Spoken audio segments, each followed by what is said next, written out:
Only Yeah, it has been forever. Where did you start out at? Ever. In the mailroom. In the mailroom. Isn't that crazy?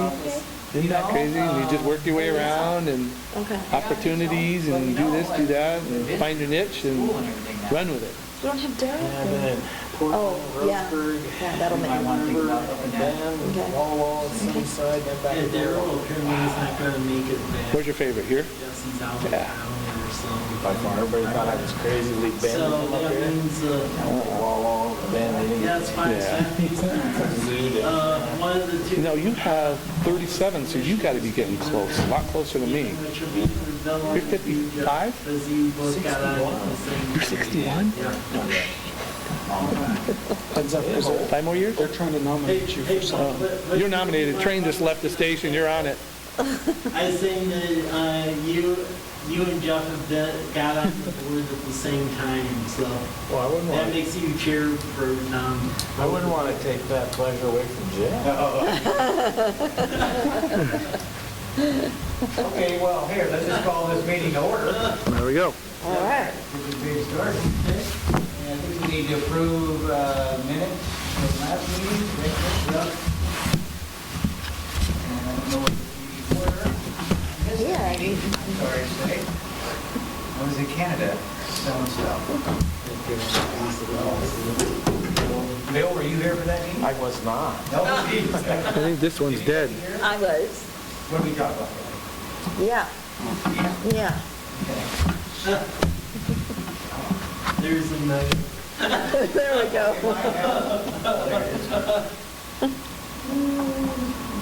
And then the login is just like right here. This one's dead. Well, so Oh, right here. I can't read that. I can't see it. I can't see that up there. I mean, I can't either. it's blur. I mean, I can see it. It's just small. okay. Oh, hey. Heck, I can even take my glasses off for that. Oh, that's better. Looks good to me. I wasn't here So I guess the motion has to come from from. one of those guys. So the motion needs to come from somebody that was here? That was you, Oh, yeah, it's you either and you- Jeff. So I make a motion that we accept the minutes as they are. And I'll second. Okay. Okay, that's our approved, thank you. Okay, I'll go to housekeeping section just to keep everyone up to date on the various events going in. So farmers market, successful again this year. The amount of vendors has stayed consistent, although attendance has slipped the last couple of days. So hours were shortened from 4 to 7 p.m. from the 4 to 8 p.m. especially since it's getting dark out earlier. So the final farmers market, that will be the Thursday, September 26th. Folks like the additional dinner options since we have 2 pizza vendors and so forth, and the coffee vendor, and then we also have tamales and other stuff, so that has stayed good. And then folks really like that we have entertainment at every market now, so that's definitely paid the fact that now we pay to have musicians. Folks tend to stick around longer, so that's good. So yeah, they'll end this month, and then they'll come back in May. For Fall Festival, believe it or not, that's coming up again, hard to believe.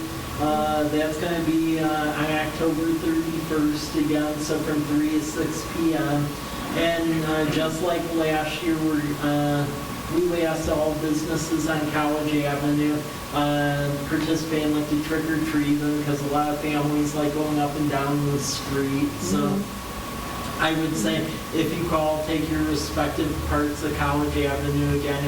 I'll print out the flyers for you, but spread the word to other business owners so that way everyone can participate. Here at City Hall again, we'll be at a giving out a lot of candy, and then the fire department, they'll have the maze again in the firehouse, and the police department set up like a fake jail last year where they had like a photo booth thing going on. And then we'll have a bouncy house and the balloon twisting again. That thanks to Andy's Market and the Pacific Power, so we'll be good on that. So it'll be October 31st again from 3 to 6 p.m. And if you have any suggestions for anything else you'd like to see at that, did everyone think it was good last year, or is there anything that you... I never made it down to here.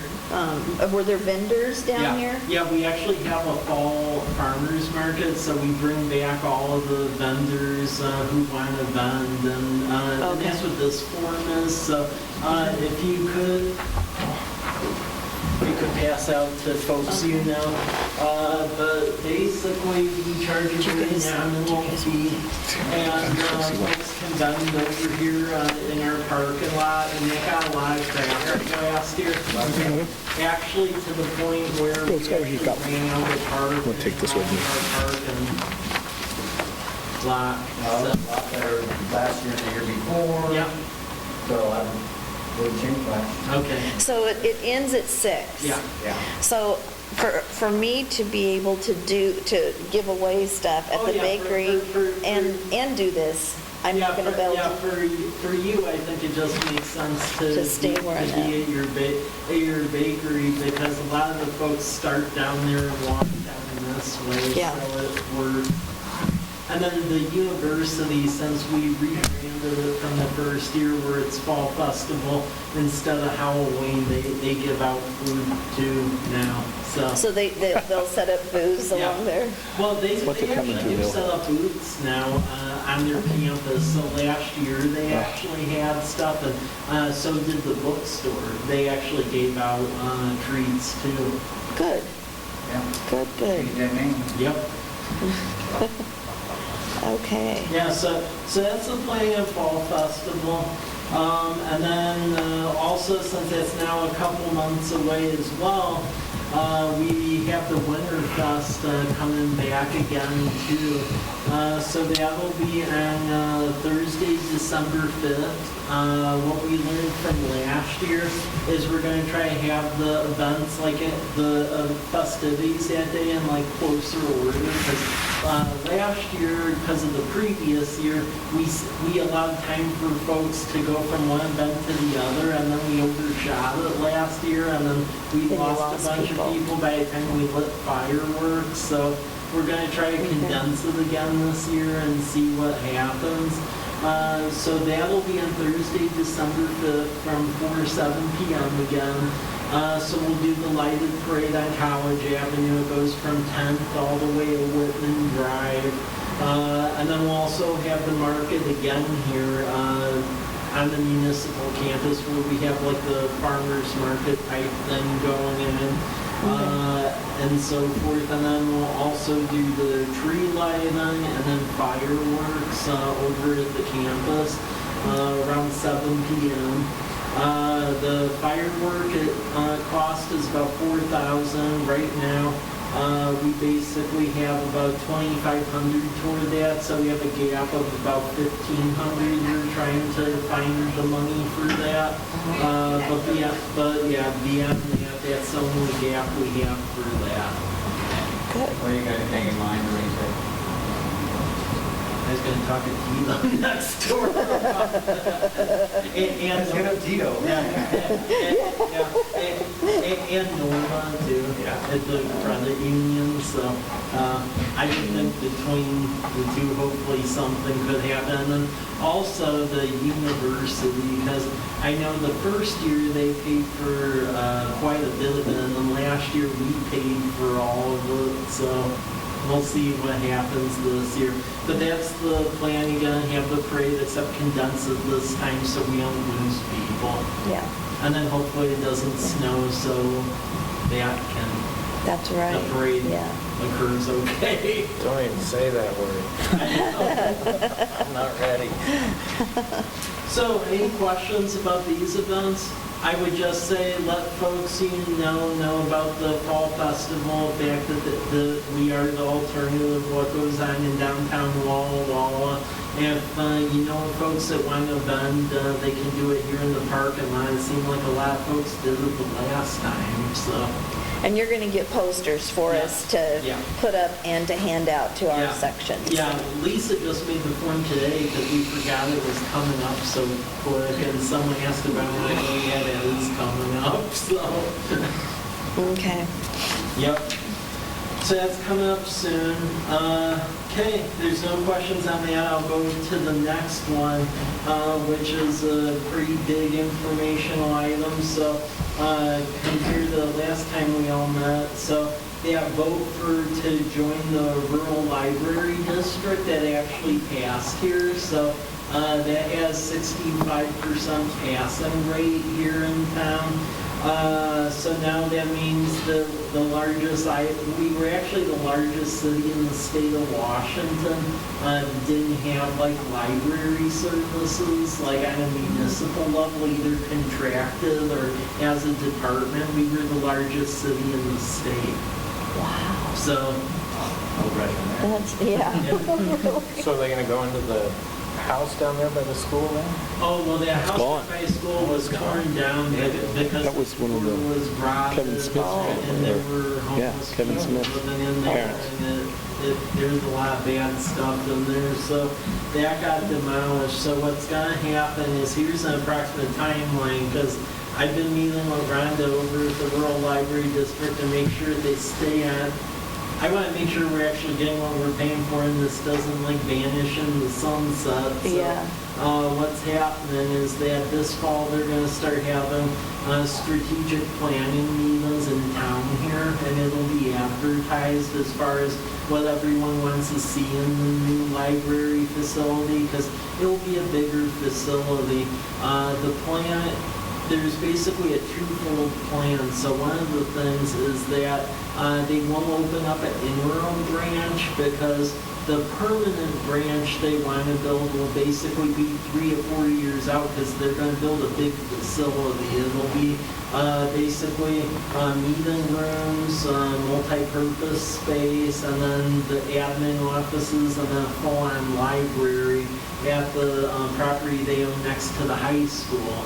That permanent branch will basically be open in about 3 years, when both the leases at that admin building they own on Jade Street, and then the Plaza Way branch, the lease is on at the same time in 3 years. So that's when the permanent branch will open. The plan is that within the next like 5 to 6 months, they want to open an interim branch in College Place, so that way there's services actually here. So they're looking at several places along in the core of the community to do that.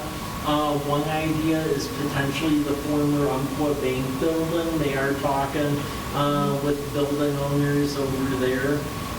They are also talking about some extra space over at Sunbridge as well, or the Lions Club building.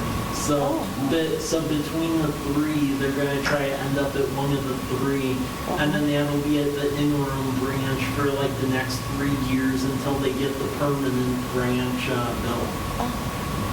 Good deal. And that one, you see the interim's gonna be down by the, is that what you're saying, down at the, Well, actually, So the permanent's gonna be here's down there? here's Permanent's the down there. weird thing with The interim is gonna be here. branch. They've actually just been holding that money for years. Well, the thing is, they've been wanting to be in College Place regardless, because that's why they bought that property like 15 years ago, but they didn't really have the right to be here because we never annexed into the district. So they actually have a sizable capital fund. So from what has been conveyed to me, it's only off by a couple $100,000, which they could get with legislative appropriation, and Senator Walsh seems to be good at getting those, because I was able to get 2 of them through her. So that's the idea, to basically go for an appropriation for the gap and then build it. Yeah. So yeah, I would just say when they announce the listening sessions, go to them and tell folks to go to them so that way we get what we want. Because I do know that there were actually architectural renderings for the permanent branch, believe it or not, done 10 years ago when they thought they were just going to build here before the auditors disciplined them for buying the property. So they actually have like full-on architectural plans already. They do want to talk with the community about potential add-ons, though, given the fact that it was really done with no input. They just did that internally back when they were doing whatever they were doing. But that's the game plan. So we're continuing to meet with them monthly, and we're just, we definitely keep on putting the pressure on them and make sure we get our interim branch done in a timely manner, and then we get our permanent branch as well. So, is there any questions on that? I just, as they have the listening sessions, continue to urge that, because whenever you join another taxing district, my concern all the time, whenever you do that, is that you join something and it's like, oh, now we got extra money and we can just sit on our laurels and use our facilities. And I want to make sure it doesn't happen. Because right now their current facilities all the way out Plaza Way, and the whole purpose behind this was here. So I think it needs to be a continuing drumbeat that, no, we all go to the end of this thing, so, make us whole. Yeah. Yeah, that's just a concern of mine. Okay, if you're all good with it, next item, this is just to make sure you're all aware of this, because you all approved it going to them, but the Unified Development Code that y'all voted on a couple meetings ago, that it has now made it all the way through Planning Commission, so they are having their final and public hearing tomorrow night. And then at that point, it'll go to council for full approval, so that long project is finally wrapping up. So if you have any thoughts or comments, just be aware that that's tomorrow night at 7 p.m. and all the information is right there. Have you had much input from the community on that? The only input we have is two things, really. One is that there's some folks in villages at Garrison Creek that just want us to outright outlaw short-term rentals, and we don't feel that's a good idea to do. Our licensing process that you all approved is a better way of doing that. So I'm sure they're going to come here and ask that we just put a stop to everything, but that's not really the way to go. And then the other comment we got really isn't tied to development code now, but I'm sure we're going to have to deal with, and I don't know how much you're all aware of this. So there's a property owner up on North Larch near C Street, where basically he started growing his own industrial hemp to sell to the private sector, and folks that live within about half a mile of that aren't taking too kindly to it, because it has a really strong marijuana over there now. Oh, really? Well, Bill, Yeah, Waitsburg but I've over the never bridge, the guy on the right, well, I didn't really notice it. growing marijuana in Waitsburg there, right on the highway. Yeah. Right by the bridge, on the right. Oh, it's But Greeks. yesterday I took a detour. Oh, yeah. I wasn't even that close to it. I was all the way at 4th and Larch on top of the hill, and you could get a whiff of it all the way from the top of 4th and Larch. Or on the backside? So Backside of the airport. I'm not exactly sure what's going to happen. The way it works right now, so you can't grow marijuana, but you can grow industrial hemp, and it's actually permitted by the State Department of Agriculture, where they drive out here every couple of weeks and they actually take evidence of it to make sure that the THC content isn't going over the line into marijuana. So they permit it. So right now there isn't really anything you can do since it's a permitted thing. Technically you can regulate it. Right now we don't have regulations because we never encountered this. At first we were pretty laissez-faire about it, but the odor is such that I think we're gonna need to do, we may end up having to do something, because the odor is carrying very far. Yeah, but, They're starting to complain. Yeah, it's pretty strong. We didn't really hear anything until last week, and now there's been like a whole string of complaints. yeah, the because- odor ordinance? Yeah. Because right now we don't have the odor ordinance for that kind of stuff that's licensed by the state. But I'm telling you all this because A, we're probably going to need to figure out something, but B, from the complaints I'm given, you're probably going to hear about it in passing, and now you know the truth behind it. It's not a weed farm, it's an industrial hemp farm, and the state actually goes out there and checks it every 2 weeks. Where's but it at? Is it right the now, Saturno there's side nothing or we the other can do side? about it because it's a state regulated. Oh, Larch and C Street. It's on the books. What do they use it I'm thinking it must be where Gugamelli is growing, right behind the RV storage facility, right in there where they had the onion. Right, Really approving, Mike, is it okay. Gugamelli's old property? Is it in there? Is it on the other side? Yeah, no, it isn't Google and Melly's property. It's like Saturno's? It's right when you're going like north on Larch by the old farmhouse on the Yeah. left-hand side. Yeah, That property. at the farmhouse or that little strip The past it? strip just- Well, Gugamelli used to drip, but that's Saturno's. That's Doug Saturno. That's the term. Saturno's owned all, yeah, he owned all that down through there. Don Bush Yeah. bought that all from him. But that was, yeah, okay, I know where we were at. Yep, that's the But, spot.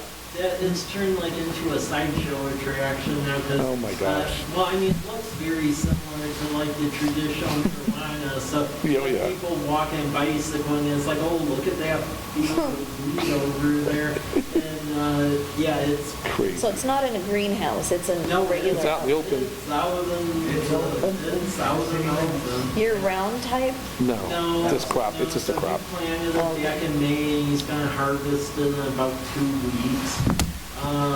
I just mentioned, because at first we didn't really smell anything, no one got That's what for complaints about button it. up.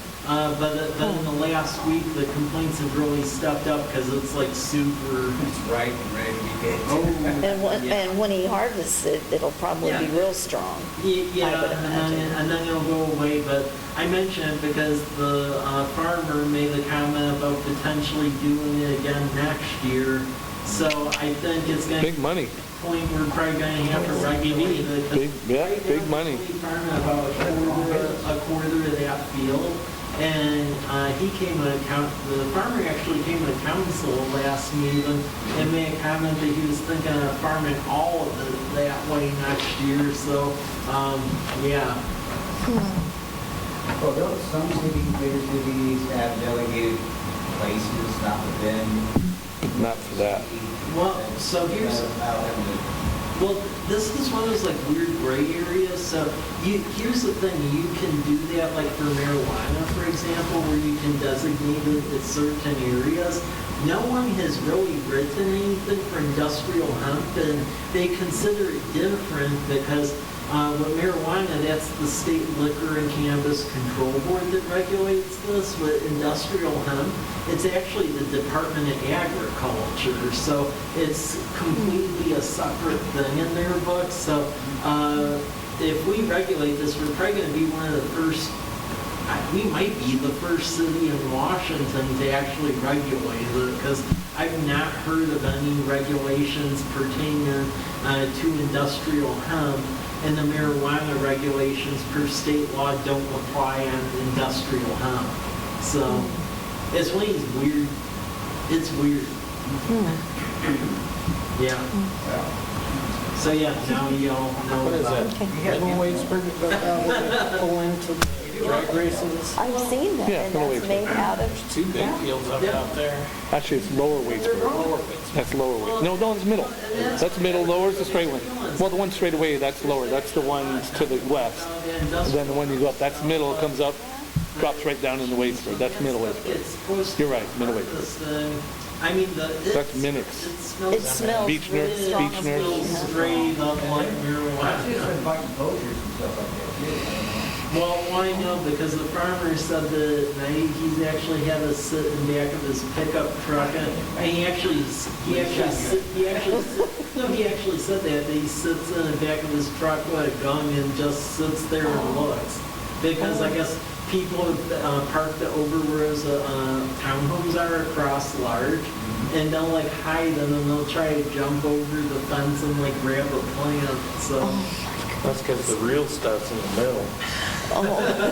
That's just the disguise. It's just chemical, cover crop. Yeah, so I just mentioned it because it got like into the whole development code discussion now, even though it wasn't on any of our radar, where now people are like, you need to do something, but no one has really done anything towards it, so we may attempt it, but we aren't sure, A, if you fully can, and B, if we do, we may get sued on it, because Yeah. I think we'll be the first.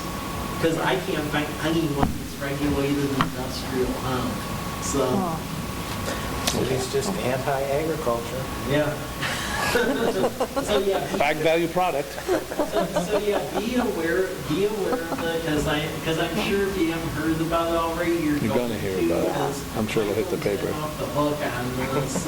Same with the police, and that's what Really? it is. It's not weed, it's industrial hemp. So, but it looks similar. So. The other thing I want to let you know about, to move a different subject matter, if there is any more questions on that, is the historic property inventory. So we ended up getting a state grant where basically all of this reconnaissance and intensive level survey work was done at a bunch of historic properties in the city. And the nice part about this, it takes a while to pull up the document because it's huge, but basically all of the research has been done for any of the historic properties, where if you want to nominate them to the state or the local or federal register, you just submit the documentation, and by and large you should be good to go, and that's beneficial because you can get tax credits from the state and the feds. If your property's like on the register, and then you're trying to like get grant money and go restore it, for example, that's one of the things that they'll request, like an abstract about the architectural style, the architect, and the history of the structure. And in this document, it's all done. So property owners, if they choose, can basically just take it, and it's all there. So this is the first batch of properties, and they were chosen by the Historic Preservation Commission. It's a bunch of homes all throughout, like the College Avenue corridor and A Street and Tremont and things like that. If you're aware of other properties that aren't in this guide, and folks want to like pursue getting the nomination and then getting tax credit money, let us know, because we're going to keep putting in essentially for this grant until all the properties that fit this are surveyed. That way people can just take the forms and it's all done for them. So yeah, it's an interesting read because it goes through all the history. And yeah, just let me know if you're aware of any other properties that need to be included. If you own a property that's in here, feel free to use it. If you want to get some of the tax credit money. The next step of grants that we're going to do is we're going to pursue another one of these to do an identical report for additional properties, and then we're also pursuing a grant to do what's called ground penetrating sonar for cemeteries. So I don't know if y'all know this, but over in the Country Estates Mobile Home Park, you have the Poor Farm Cemetery, and the city actually owns the cemetery. And there's about like close to 700 people buried in there. But when Country Estates was developed, that was back in the day where they didn't really like care about how things were developed. So there used to be old pictures of like old markers back in the day when folks were buried. And when they developed the mobile home park, those markers are gone, but you can see like indentations where they used to be. Ruh-roh. So there's a bunch of like unmarked like Poltergeists. bodies and stuff in the ground. So we basically want to get this grant where it would cover this Haunted mobile home park. technology where it's called ground penetrating sonar, and then it'll identify essentially where remains are at, so that way they could be marked properly. But per the records that Wall Wall 2020 found, there's about like close to like 700 like remains or people in there. So, now a lot of people don't know it exists because it's like it's in the middle of a mobile home park, and I always thought that like they owned it. So, but it turns just out the died. city, They buried turns it out across the street. city owns it, and as part of the requirement for allowing country estates to be developed back Wow. in the 70s, they maintain it, so they mow it. But it turns out it's actually our property. So we own it, but they maintain it because they count it as green space. But yeah, it's actually a cemetery back there. Fertilized and everything. Yeah, learn all kinds of stuff. Yeah. So be very careful about that Did not know because that. the council approved the grant, and likely we'll get the grant and there'll be bigger equipment going in there. That's what we're doing, trying to figure out where everyone is at, because when it was developed, yeah, that wasn't really taken care of properly. So, yep. And then, so any questions on that one? See Andy's market. Yeah, with the historic building inventory, per the federal regulations, it's any building 60 years or older. Okay. So, oh, well, put it on Andy the was list 50 then. and it was already built. Oh, Yeah. well, I'd say then send me an email of that, so that way the next time we get the grant, we could include it. So, every time we get one of those historic inventory grants, we can typically cover about 60 buildings. And they give the grant in $10,000 increments. So every time we get a grant, we can do batches of 60. So. Okay, the other thing I want to let you know about, which is interesting, is for the start of our budget, we basically do a city services and budget survey. So you can take a look at that, and it basically is an interactive page where you can see what everyone rated us as far as like questions pertaining to are we going in the right direction, or what's like important problems of folks, or various streets to repair. It basically goes into all of that. So take a look at the link because it's pretty interesting, and that's what the council uses to help to inform some of their decision making when they're developing the budget for next fiscal year. So it's interesting to take a look at. So how many years have you been doing this survey? Since I've been here, so for the last like 3 years, so yeah. Yeah, and I mean, pretty much the trends have held consistent, which our ratings for most services have been steadily like going up, slowly, but it is going up. The thing that people tend to gripe about a lot in there is basically street repair, the need for rec programs, and then in general concerns about taxes and so forth. But I don't know what to tell people. I live here too and I pay it. Yeah. Stuff costs money, so. Well, and we have rec programs now. We're doing a lot better Yeah. with that. Yeah, I know.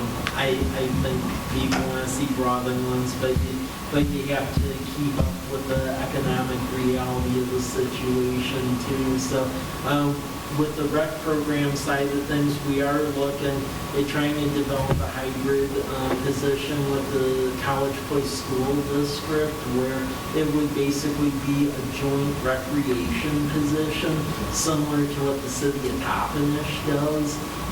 So they have a joint recreation position and they share it with the school district. And then that position essentially helps get volunteers and other folks to put on various programs throughout the year. So we're basically looking at what Toppenish is doing, and this school district is examining if they can come up with their end of the funding to pay for the position, but I believe we'll be able to on our end. So that's, if they're able to come up with their part, that's what we're looking at doing for next year. Okay. Because the thing is, with the rec programs that we did this year, we're unsure if we can continue to depend on United Way paying for a lot of it, because United Way since that time has grown now. Our United Way just used to cover Walla Walla County, and now they've taken on Umatilla and Morrow County over in Oregon, and they're actually getting cold feet now with our recreation program, because they said now they're getting a bunch of requests from like Pendleton, Milton Freewater, Athena, Weston, Boardman, and everyone else to basically give the same amount of money to them that they gave to us, and it's causing a little bit of a situation. So longer term, we think we're going to have to broaden our horizon to continue providing programming. Yep. Okay. And the other thing is that Norma Hernandez is letting you know about the shuffling of political chairs here. So there were 6 candidates, but Norma Hernandez, who is the vice president over Blue Mountain Credit Union, she was appointed as the mayor, so she'll sit in that position until November 2021.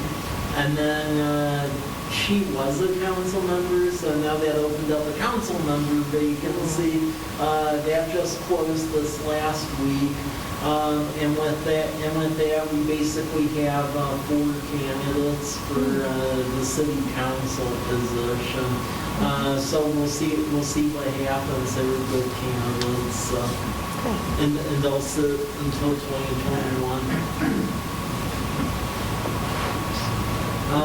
Next, to go into reports, I just wanted to go over some development activity, various things that are going on. So over on Myra Road, the gas station, that still looks like it's happening. They're just doing some final review on sites. That site where Classy Chassis was at over at 9th and College, that looks like it's actually going to be a fast food pizza place where the car wash was at. So they're waiting to get corporate approval, but it looks like it's going to go that route now. Dutch Brothers was going to go there, but their corporate people have changed, and the corporate people do not like smaller areas.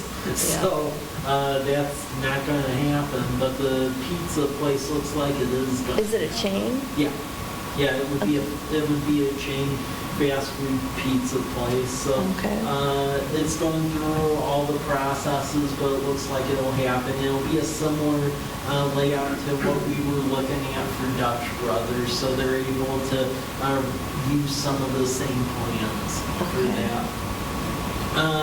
Project Maker, there's a pursuit for like a maker space to occur over here in College Place. So they are looking at sites potentially longer term. They're either looking at the former Rumport Bank property or partnering with the Rural Library District and doing like a hybrid facility there. It's basically Keith Nerden with Ember Fuel. He's looking at getting something going over here. So yeah, they're trying to find a site that looks good. So I think if the college is not interested in unblocking.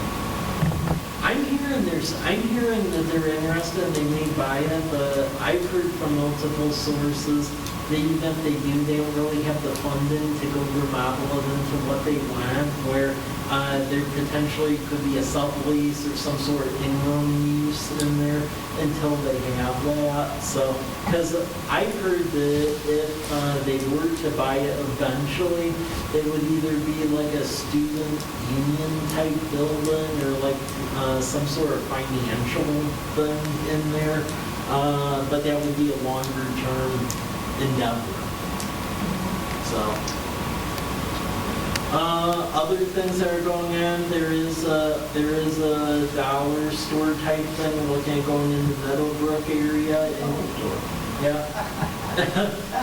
College Avenue, there's a car detailing place that's looking at going in, so we're talking with them. Another bank is potentially looking at going somewhere along College Avenue. Hop Thief, which is the tap house, that's going according to plan. They turned in some revised site plans, but everything's going good. It looks like it's going to open by New Year's Eve. That's what we've been told. And then fast food restaurant wise, Project MD, that looks like that may be going over by HAPA. Over at Meadowbrook, that hotel, that is getting very firmed up. So what that is basically going to be is there's a chain of hotels that doesn't really have much of a presence in the Pacific Northwest. Although they did open one in Portland recently, but they're looking at getting into our market. And they've already signed an agreement with the Meadowbrook folks, so it is happening. So they'll take 2 of the remaining 6 lots over by Hopkins. Nice. Take a look at the project. Take a look at the project name, and if you look online, you Project Country. So. Country Homes. No, Country. It's a chain. It's a hotel chain in the Midwest. It's like Country Country Bed. Suites or Country. Country Home, Yeah, Country Suite. Country Suites. So that's going on. Project FM, that continues to go. They're basically waiting for us to get the wastewater trunk going, but they're still looking at Frank's property.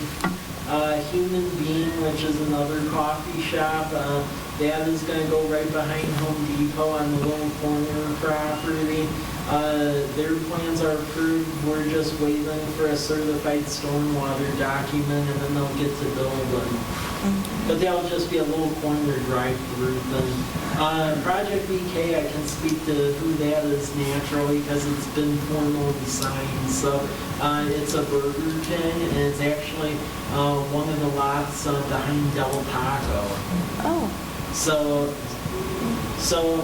basically all those the whole empty piece surrounding Happy, they subdivided it. It used to be one big box store, yeah. Since they developed Happy, they're building a private road now that goes from the front of Happy and basically will come in behind Subway. And it's called City Lane, and with that they've subdivided the remaining property into like 6 lots. That's going to be a mess, traffic wise. Gee, I wonder where that name got from. Yeah. So that will be a Burger King or the drive-through back there, but that's definitely happening. what about a Project W? Yeah, that's likely going to happen. That's likely that Project W is likely going to happen. However, at that spot on Commercial Drive. Okay. So there's like an empty lot right between Scenic View, Commercial Drive, and then 125. That little corner. Okay. Yeah, Okay. What are they sticking in there? Project W. Oh, So- God. And then Project G6, that was another hotel chain. They're likely looking along College Avenue on Mike and Greg's property now. They were looking where Project Country is going, but Country like bumped them out of the property. So they're getting that now in that G6, but G6 still wants to come here. So yeah, a lot of stuff is happening there. And then there's additional fast food places that are looking at Meadowbrook. Martin Airfield is interesting. So that's going to be a longer-term project, and the specifics aren't really there right now. So the person who's going to end up buying the property actually finally came here and talked with us. And they are keeping the airfield as an airfield, that I Right. can confirm. They're gonna be doing an airport master plan, and they're gonna actually repave the runway and make it look like you can like land there and so forth. So that's How's that Corliss bought that's that? gonna happen fairly immediate. But for the remainder of the property, they are looking at potentially maybe some residential in the back, and on the far side, they're looking at it maybe a manufacturing facility on the far west side of it. Mike, isn't that Corliss? Did Mike Corliss buy that? You'll find out about it in the next month when it formally closes. So. Okay. Hey, this is a recorded meeting. Oops. So Okay. I can speak in abbreviations, but stuff that's not signed, I can't really say it formally on audio. Got it. But the person that's looking at Martin Airfield is going to close on it this month. And they're going to be doing airport improvements, but longer term it looked like something manufacturing-wise on the west side of it. The manufacturing component would probably be 4 or 5 years out though. And in order to make any of that developable, the issue that we have now is we're basically going to have to put in duplicative sets of infrastructure now because of what the county did. Because if they would have just let us do Pepper's Bridge and took Martin Airfield out, they could have had their own like water system on their own accord, and then we could have just had our water tank on the south side and it been done. The problem is with what's going on now is that as Mike and Craig develop, we're going to have to put another water storage tank south that way, just because with what's going out there, you're going to need water storage. But now Pepper's Bridge isn't going to happen anytime in the next like 20 years since it's not in the UGA. But now the problem is we don't have enough water storage for an airport out at Martin Airfield. So if they're looking at doing manufacturing out there, that means we're going to have to build a second tank. And while you can assess some of that cost on developers, we're going to have to come up with a proportion of it ourselves. So the irritating part of this, we're basically going to have to fund 2 water storage tanks. And water storage tanks aren't cheap. I mean, between the cost to engineer it and build it, they're about $600,000 a piece. So that's going to lead to some issues because I was originally planning on building 1 tank, and now we're going to have to build 2 tanks because we now have like dual growth areas. So that's going to be fun to figure out.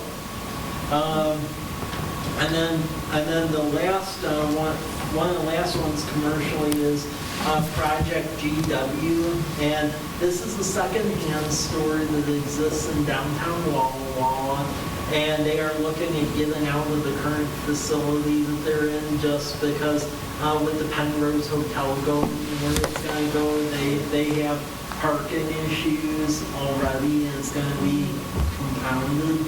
So their board of directors is basically working on getting them on the site that John Stager had across from Home Depot behind Banner Bank and Valvoline, that like 1 acre over there. So they're going to look at relocating from downtown Walla Walla to that. So, and that sounds like it's fairly a done deal. And then the wood-fired fire truck pizza guy, he's going to actually look at leasing some of the parking lot space from us to sell pizza in the parking lot during some of the weekdays. So we're working on getting that going. As far as the residential side, there's quite a bit going on. Homestead, they're still trying to figure out their stormwater issue, which is never ending. However, the community park is finally starting to get built. So we're getting additional playground equipment, and it's going to look like a nice park. So that'll be done by October, and that'll be another park, about 1.67 acres. The Villages of Fort Walla Walla development behind Home Depot, they finally got back to us as far as what some of the issues were with the energy code. So we're slowly but surely getting their various building plans out. So it looks like we'll be able to get one of the apartment buildings in the field house out this week. And then the Farron Group, they can start turning ground when they want. So we're starting to get those out, so it will happen. Stepper Edition, which is at the end of Maple, off of C Street, that is being constructed, and that's going to be multi-family. Country Estates, they moved in one of the double wides on the former Poor Farmhouse property. We're still awaiting to get plans for the remaining 6 that they're going to try and put in there. We still haven't heard anything yet as far as that goes. The Sermon development, which if you recall, that's that property where it's like a U-shaped house across from Wenzel Nursery, and we were concerned that they wouldn't meet fire flow. Somehow they met fire flow, so it looks like that's going to happen. So we're working with them to get that going. The Mark Meary development at the end of 12th Street by Davis. He worked a deal with one of his contractors, and they're already starting to turn dirt out there, so that'll be about another close to 8 homes or so. The Stone Creek development, that's basically awaiting our wastewater trunk line, but they're ready to go. Hamby, the apartment complex, we're doing civil review, but that basically got bumped up by a year. And then the Whispering Creek subdivision, which is that empty field near Lions Park. We're just awaiting some revisions on the stormwater side from the development engineer, and then they'll be ready to go as well. And that should be around 10 homes. It'll basically be a cul-de-sac in that field. So that's all the development that's going on. Any questions on that? Okay. Last 2 things I'll go over briefly. The rec and event plan, take a look at it. That gets into the comment I made earlier, where we help with development, do a study of all what we do with recreation and then community events.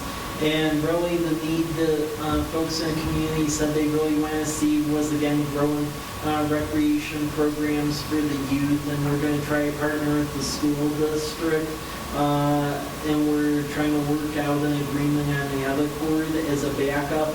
We are seeing what potentially partnerships may look like with City of Walla Walla and their recreation side, if they would be willing maybe to offer some stuff here in College Place, so stay tuned on that.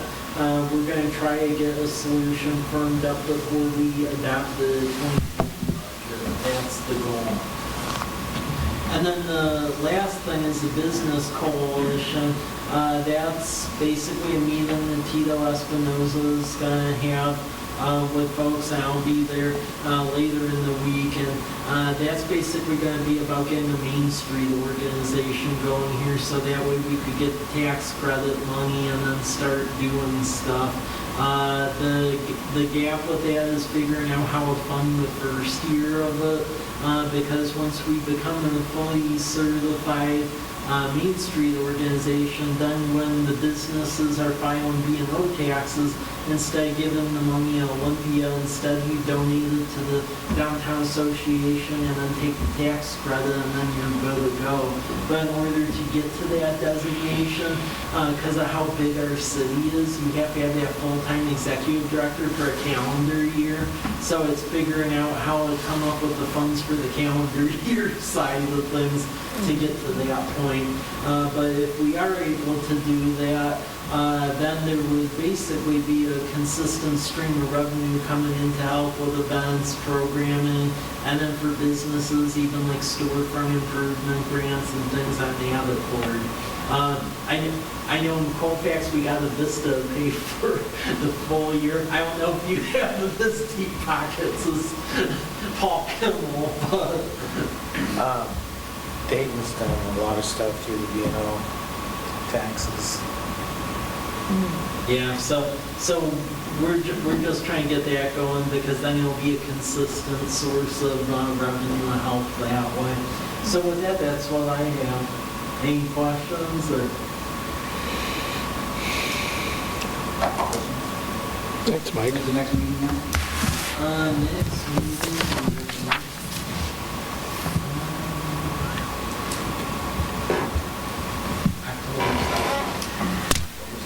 Yep. Yep. Move to adjourn. Move to adjourn. Let's call this meeting adjourned. Yep. Anybody? Thanks, Mike.